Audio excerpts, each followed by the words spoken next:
Pirmoji riterių grupė artėja prie vartų. Gynėjai bando šaudyti iš kojetuvę. Bando šturmuoti vartus. Jų pavyzdžiui seka kiti riteriai.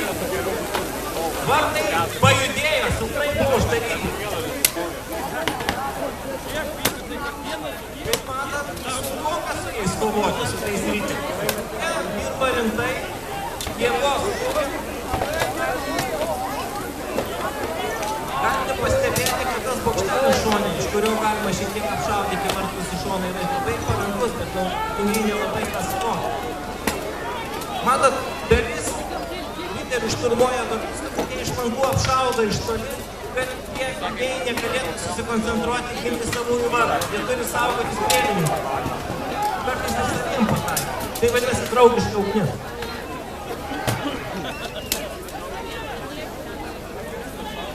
Kaip matot, vartus įveikė, bet už vartų sutiko rimtą pasipriešinimą ir matyt, kryžiuočiam pritrūko šiek tiek sveikatos.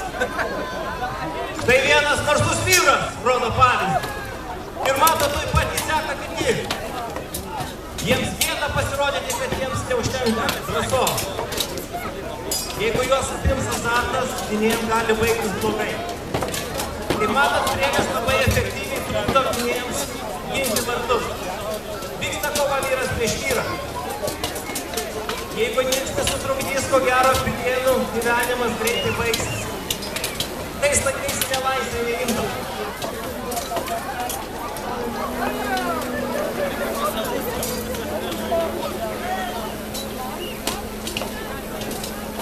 Matyt, kryžiuočiai nusprendė paimti šitą sveiką, kad galėtų patys jie pasinaudoti.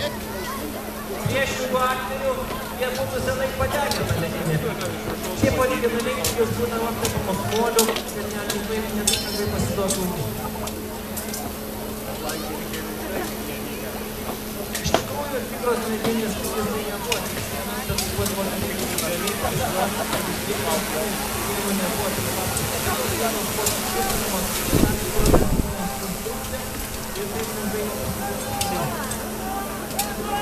Kaip matot, atrodo, gynėjams pavyko atmušti šitą puolimą. Kryžiuočiai po truputėlį traukėsi. Tai pasirodė kažkokie tai naujindariai, pasirodė iš vandens.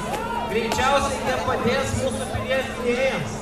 Nors jų nedaug, tačiau čia rimti vaikinai. Juose galima matyti vikingų laikų ginkluotę. Tai yra specifiniai šalmai. Grandininiai, kaip matot, kryžiuočiai bando susidoroti su šitais naujais priešais.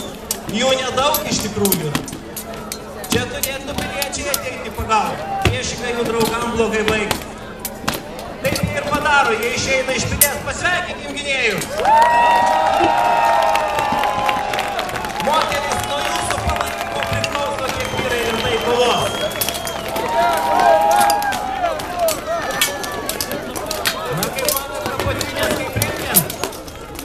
Kryžiuočiai atrodo sudorojo ūkininkus, bent jau tikėjim didelį smūgį, dabar kova vyksta prie pilies sienų. Iš tikrųjų persvara ko gero jau pagonių pusė.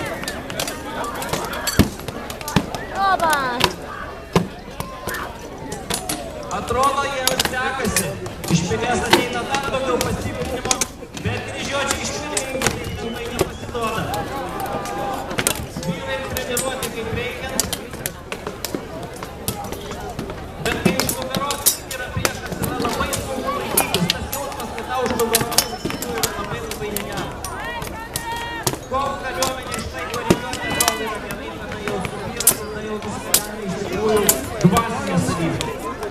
Kaip matot, kryžiuočiams sekasi blogai. Bet kilniai duoda savo rezultatą. Dar kova nesibaigė.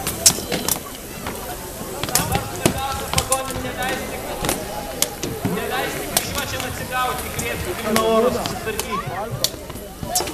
Jie jau apsukti.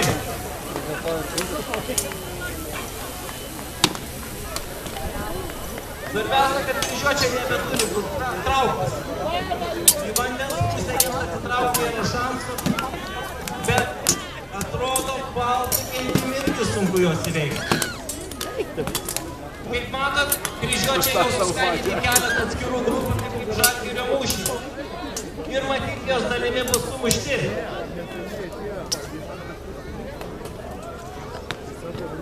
Taip vyksta kova vyras prieš vyrą. Atrodo, kryžiuočiai dar tebegyvi. Palaikykit kryžiuočius. Aš pastebėjau, kad katalikiškai kažkaip kryžiuočius labiau pripažįsta. Kas už pagonis lietuvių? Jie laimėjo. Štai trūko jūsų palaikymų gerbėjai. Mūsų kraštas apgintas, priešai sumušti, grįžt namo ir papasakos apie mūsų vyrų naftą, o taip pat apie mūsų moterų grožį. Šlovė laimėtoja!